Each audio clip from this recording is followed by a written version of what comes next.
Hello, welcome back to the channel. Tonight we are doing a fountain pen review, kind of a full review of this guy here, the Thomas Slim Tangier. I did notice in my unboxing and first impressions that I did pronounce the name of the pen wrong. It is the Tangier, not the Tangiers. But yeah, this will be a full kind of breakdown and going over the things that I like, the things I dislike, and then I will at some point probably also provide a writing sample. We did a little bit of a writing sample in the unboxing, but we'll probably do a little bit more. There's no reason not to. It's a pen after all. But yeah, I can get into some of the good. There are good aspects to this pen. There are some things that I don't necessarily enjoy about it. And I will say up front, I think that 100% of the problems that I have are due to growing pains, and they're exceptionally minor. So we will get to those. But first, we'll start with the good. This pen feels very well made. I don't know the price point. They haven't discussed that yet. And it's something that they've been keeping under wraps until they hear at least a little bit more feedback, it sounds like. But this pen is quality. I really do actually think that this is a fantastic product, especially at the price point that I'm expecting it to come in at. This is definitely something that you should take a look at. They're doing some new colors at some point, but the first review pieces were all black with gold trim. There were some differences between the individual models that were sent out to folks. The one I happened to get has this nice little pattern on the finial. You've also got this nice engraved pattern on the clip. I believe most, if not all of them, have this little wax stamp of I think it's a Whippet. It's a little dog, very cute. And I really enjoy those little details. The design on the clip here mirrors the design on the packaging, and I think that kind of helps tie things in nicely. If I remember correctly, the design here is based on a Tangier design, so kind of an African style design.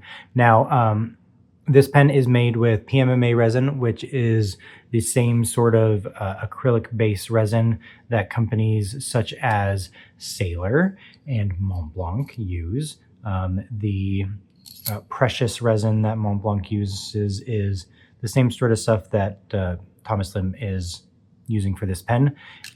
One of the authentication tests that people do for Montblancs is to shine a bright light through the pen, and you should see a little bit of a red like glow to it. This resin has that. It's not fully actually a black resin. It's just so dark red that it looks black. But how I did finally notice that the first time was actually checking this pen out in the sun while I was in the car. And I'm going to post a picture here in the video. But you can see the reflection of the light coming through the resin as it bounces off of the inner liner of this cap. This pen is made with both the PMMA resin as well as gold-plated stainless steel. And so you can see some of that reflected light through the resin when you have a very bright, direct light hitting this. It's kind of neat. It gives this pen, you know, a little bit of an Easter egg, if you will. And I kind of enjoy that about pens. But yeah, this is definitely a very solid feeling pen. I still have yet to weigh it. I should probably do that really quick. One moment. Please forgive the state of my scale. It's my kitchen scale. But this pen weighs 29 grams. So not overly heavy, but this is about 5 grams heavier than the resin pens that I make tend to weigh. So that is about a 20% increase in weight over some of the pure resin pens that I make, which are considerably larger than this pen. So it's not light. It does have a good heft to it for its size, which doesn't always necessarily indicate quality. There are some exceptionally heavy $5 Jinhao pens that sure will write nicely if you go through enough of them, but this has a much better feel than some of those lower price tier pens that I've come across. So design wise, I do enjoy this. It's relatively plain, being a black and gold pen, but there's nothing inherently wrong with that. I like the kind of extra splash of color, and I like that the branding is almost exclusively hidden when the pen is closed. It's kind of a nice touch to not have things overly billboarded. So I do really enjoy that. One of the both highlights and disappointments of this pen is the nib. I don't feel that there's anything inherently bad about this nib. What I do think is there are some growing pains that are being experienced with those of us who have used these. One of the things that I noticed with this nib when I first started using it was a little bit of a stub-like quality where I would get a thinner cross stroke and a thicker downstroke. I don't think that that was intentional, and I think it is just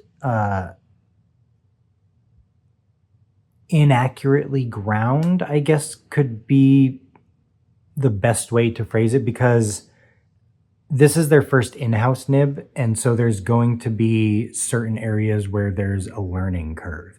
And grinding tipping is definitely an area where there's going to be a learning curve. So I don't know how close I can get this to show, but let's see if I can zoom in here. Yeah. There is a little bit of unevenness to the tipping. It is nice and round. It is quite smooth. But it is a little bit inconsistent, I have found. So it's very angle dependent. If I'm not quite rotated properly onto the page, it will skip a little bit. In fact, let's grab ourselves a little paper, the good old Lamy pad, hashtag not an ad. But if I'm a little rotated off too far, it will stop writing or skip or have hard starts. That's true of a lot of pens, but I feel like most pens that I have a much wider area in which they're going to work properly. When this pen is writing properly, it is buttery smooth with just a hint of feedback. Teeniest little hint. It does have a little bit of a sailor-like quality. It is a little bit ink dependent in that regards, because this Kaweco Paradise Blue that I've got in here is a lot freer flowing than the SBRE Brown that I put in initially. And so this does feel smoother just because it's kind of gliding on the page a little bit easier. But the really only pain point for this pen for me is that slight inconsistency with the nib. When I first got this, I was super excited to use it, and I did find myself reaching for it less and less throughout the last 2 weeks because it does have that little bit of inconsistency. I haven't done anything to this nib yet. What I think I may do is this week, now that my buddy who does nib grinding is back in town, I may have him do a little bit of work on this and see how that may improve things. But I do think that this is a very, very good pre-production.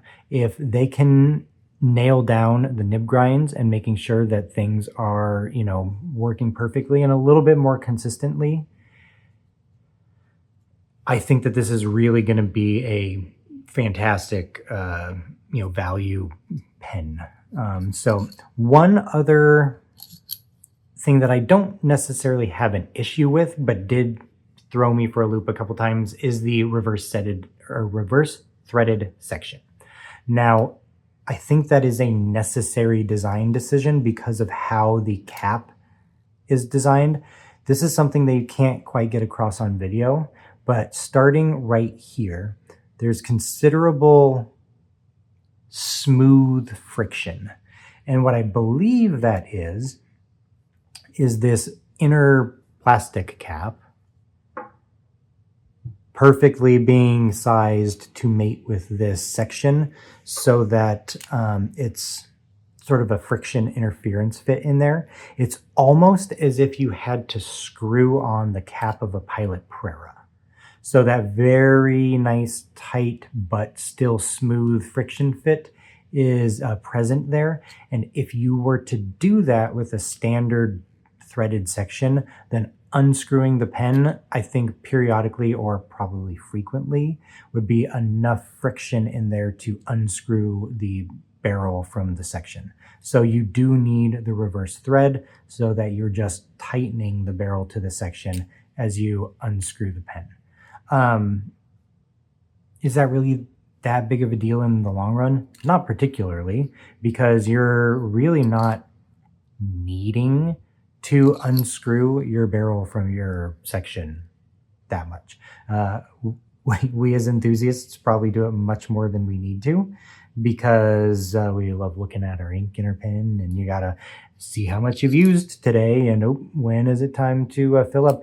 But realistically, like, when do you need to unscrew your pen? When you're writing and you realize, oh shoot, I've run out of ink. So it's really not the biggest issue in the world. The other tiny kind of flaw is just the clip not being 100% straight and not sitting quite evenly along the cap here. Again, that's such a minor issue, and this is a spring clip, so there is going to be, you know, additional movement compared to just a bent clip. So again, the gripes that I have with this, I struggle to even call gripes, and are really just more, I believe, little, you know, growing pains. I do really actually enjoy this pen, and I think I'm going to enjoy it a lot more once I get the nib to a place where it's just a little bit more consistent for my writing. For a lot of it, it's really not a big issue, but if I do, you know, get a little off, it does have some struggles. So, you know, rotating your pen all the way to the left or right is going to do that with any pen, but I do feel like there is more consistency with other nibs that I have in my arsenal. So really, realistically, once these go to full production, that will likely be fixed. So, you know, it's something that they need to be made aware of so that they can fix it. If they don't know about it, they can't fix it. But yeah, overall, I really think that this is a solid offering, and they've done a really good job here. I'm looking forward to seeing more colors, and you guys have probably gotten tired of listening to me ramble on. But yeah, great pen, and I'm looking forward to seeing more offerings from Thomas Lim. This is a company that I'd never heard about until I saw this pen project subreddit, and I am very glad that I found it. This is going to be a company that's on my radar moving forward. They do some great stuff. So thank you so much for checking out this little review. If I did miss anything, feel free to drop a question in the comments and I will answer that. Otherwise, we will catch you guys soon for likely a new build video. So we will see you later. Have a good one.